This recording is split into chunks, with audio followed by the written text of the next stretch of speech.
In this video, we're going to learn about end-on position of an electric dipole. Now, in the previous videos, we have been learning that what is an electric dipole and what is electric field due to the electric dipole. Now, we can see in this picture that here is a minus q charge and a plus q charge separated with the some distance d, right? Now, there is an axis which if of what we call as the axis of the electric dipole, right? This is the axis of electric dipole. We can also say that this is the principal axis, right? So this is the principal axis which are actually going from the both charges of electric dipole, and this is the distance.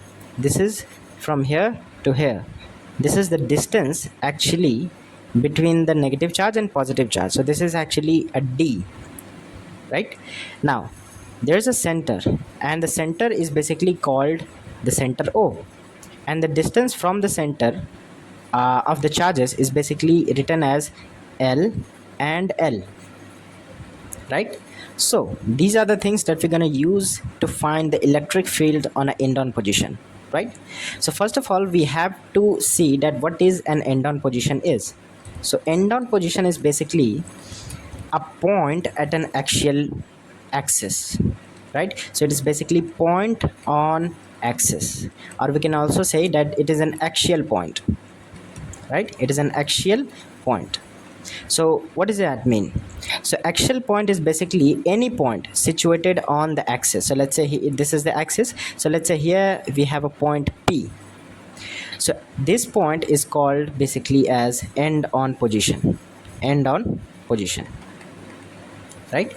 So the position of this point is called end on position, and this point, it can be also called as axial point. Now we have to calculate the electric field due to the electric dipole at this point, right? So we're interested in finding that if the point varies on the axis, does electric field will decrease or increase, or maybe it would be variable or not. So first of all, we have to calculate the electric field on that axial point, right? So let's make a picture here. So here we have, let's say, a distance here, and there are two charges. The one is called the positive charge and another one is called negative charge, right? Now since these charges are separated with the distance d, we can say that there's a center O, and the distance between them is basically called as L and L, right? So this is basically the distance from positive charge to center and then center to negative charge. Or in the above picture, we can also say that the negative charge in the left side, so we can also write it that the negative charge is on the left side and the positive charge in the right side. So that doesn't matter. So let's take a point P here, which is basically situated on the axial point, right? Situated on the axis. So now there are two types of electric fields on a point P. There will be two types of electric field. Now the first electric field would be due to the negative charge, right? So now once again, since the negative charge is basically have intensity of electric field going inside, right? Like we know that the negative charge always shrinks its electric field towards itself. So basically the point P, at point P there is an electric field due to negative charge E minus Q, and the direction would be towards the negative charge, right? And due to the positive charge, this one, there would be an electric field as well, but due to the positive charge, the electric field would be outside direction, right? So this would be E positive Q. You get this? Now the main thing we have to address here, that the distance from the positive charge to the point P is larger than the distance from the negative charge to the point P. So basically intensity due to the negative charge is greater than the intensity due to positive charge. So basically the positive charge affects, like the electric field arrives at this point P is actually less than the electric field due to the negative charge, because it is closer, right? This negative charge is basically closer to the point P. So the intensity of electric field at point P will be more due to the negative charge than the positive charge, right? So now These concepts were used to calculate the total amount of or the total intensity of electric field at point P. So this is our point P. Now let's we know that by any charge, let's say here we have a point charge Q and there is another point which is called as P. We need a distance, we need distance r to calculate the electric field at point P. Now we know the electric field is basically kq over r square, right?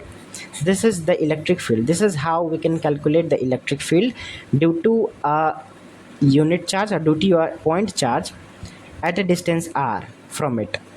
So now we need the distance from the distance of a point P from the both respective charges.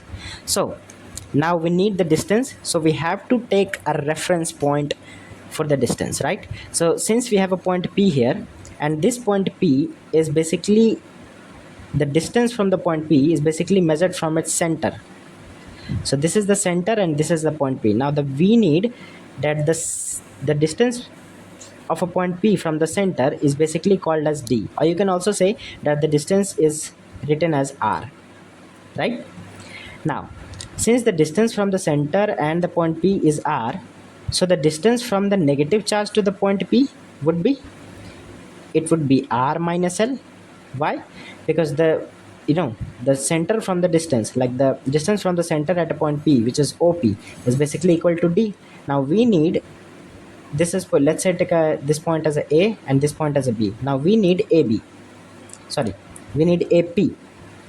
So AP is the distance from the negative charge to the point P, so that would be basically OP minus AP, OP minus OA, right? So this portion will cancel out and the remaining ones would be AP is equal to, that would be R minus L, right? So this is the distance from the negative charge to the point P. As well as we can also see that the distance from the positive charge to the point P. So this is the positive charge and this is the point P, right?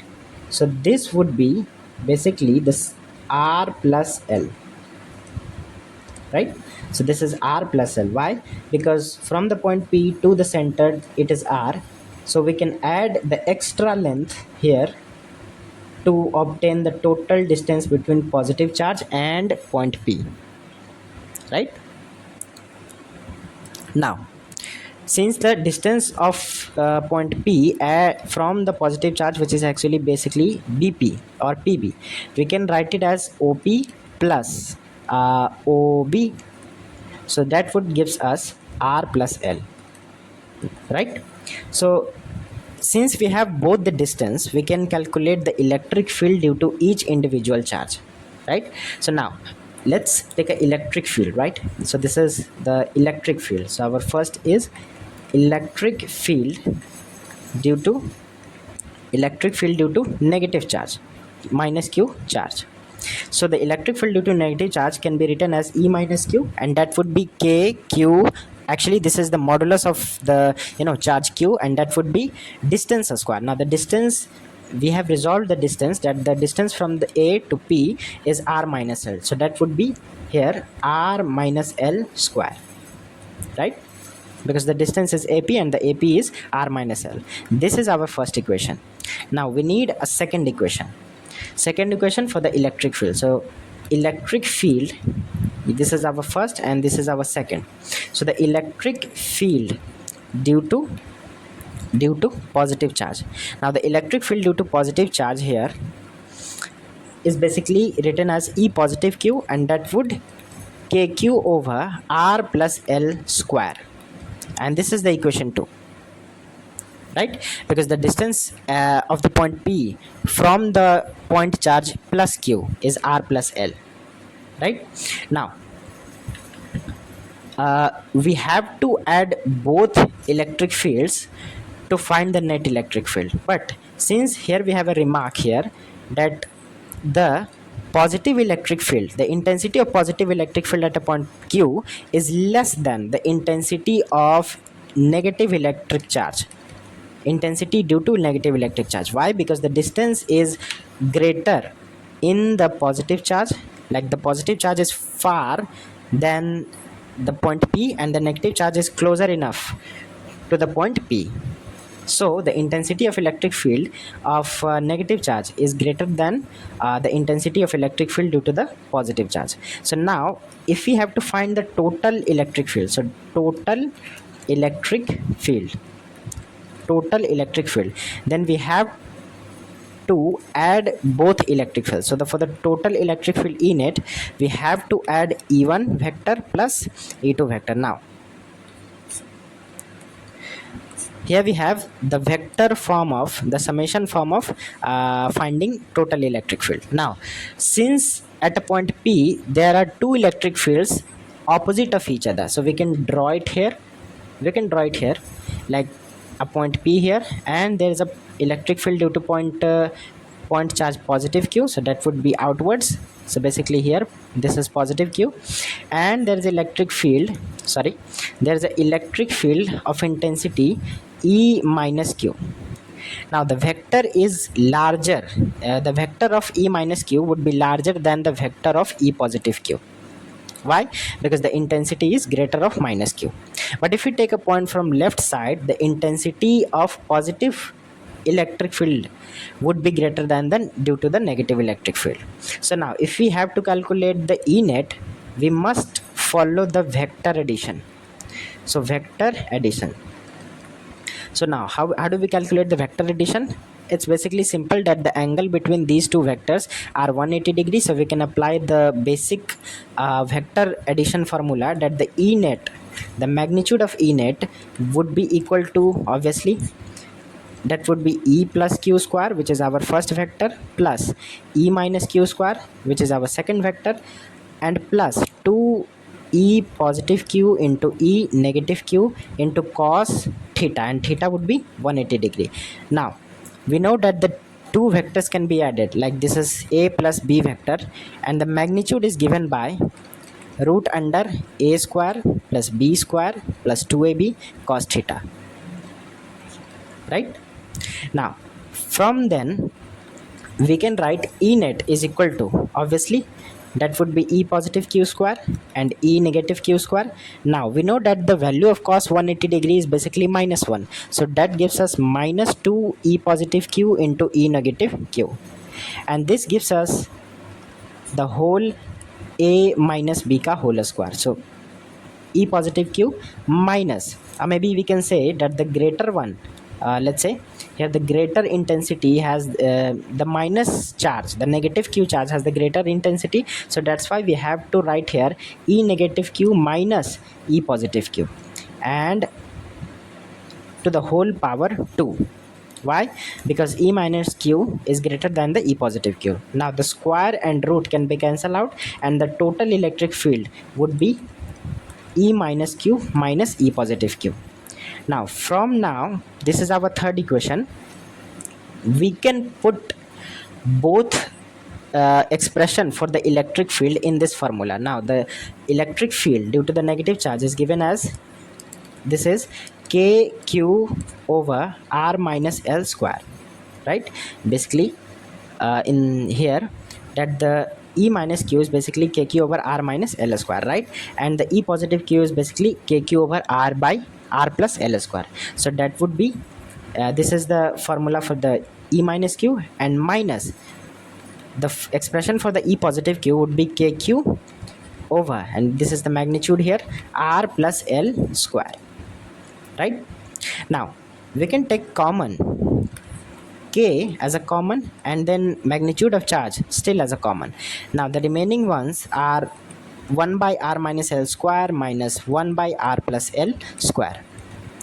Now we can take a LCM and simplify it a little bit.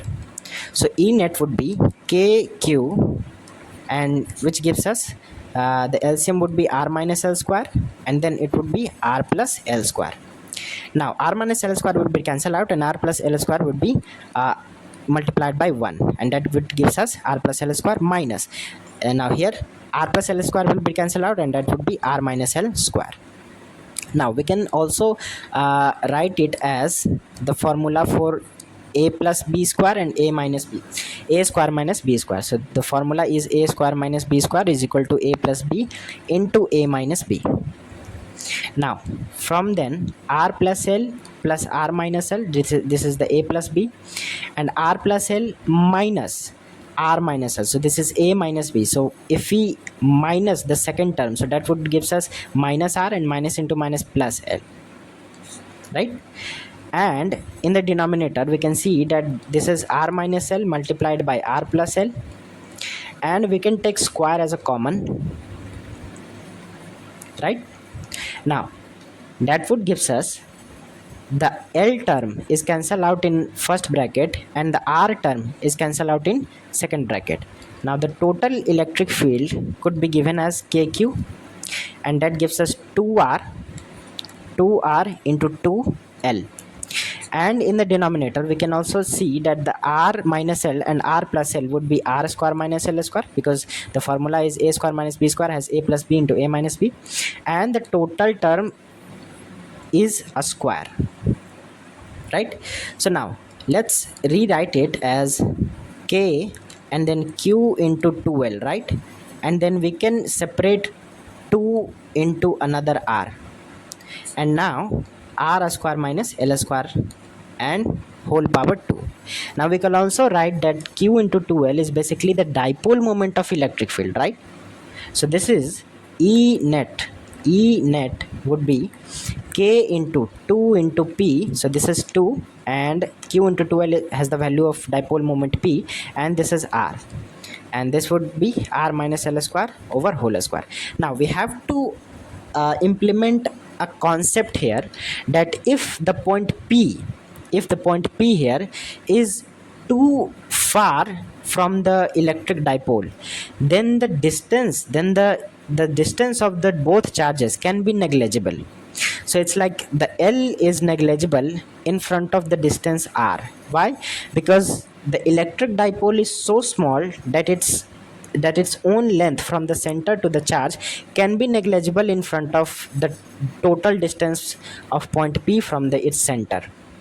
So the concept is very simple, that here l square, since r is greater than the length l, इसलिए hence here r square is much greater than l square.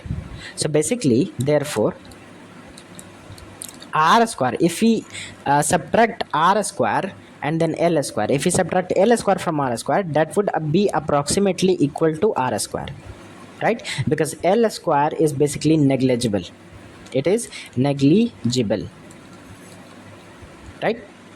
Now since we know that the r square minus l square is basically equal to r square, so we can write it this term as E net is equal to 2p into r, and the denominator term, now here is the k, denominator would be r square, and then again it's a square. So this gives us E net is equal to k into 2p into r over r4, right?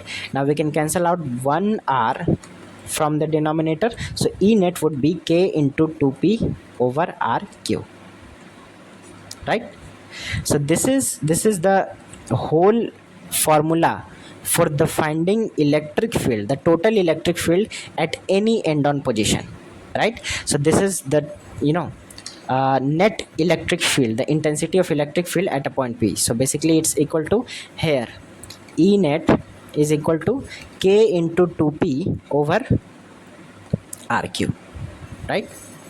So now if we can change the point where it is situated, so if we can change the point left side towards the positive charge, like here is the axis, and if we place here at a point, the formula will be same but the distance would be different.